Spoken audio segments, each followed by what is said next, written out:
Electric bike வந்து fuel பைக்கை விட ப்ரைஸ் அதிகம் தான். ஆனால் இது இப்போதைக்கு மட்டும்.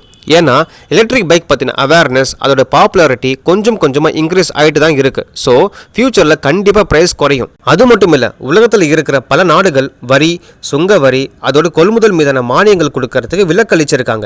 ஏர் பொல்யூஷன், குளோபல் வார்மிங் இந்த மாதிரி ப்ராப்ளம்ஸ்க்கு எலக்ட்ரிக் பைக் தான் பெஸ்ட் ஆப்ஷன். நிறைய 2-வீலர் கம்பெனிஸ் எலக்ட்ரிக் பைக் இன்சூரன்ஸ்க்கு சலுகைகள் கொடுக்க ஆரம்பிச்சிருக்காங்க. கூடிய விரைவில் இன்சூரன்ஸ்க்கான நிறைய பிளான்ஸ் ஆன்லைன்லேயே கிடைக்க அதிக வாய்ப்புகளும் வரும்.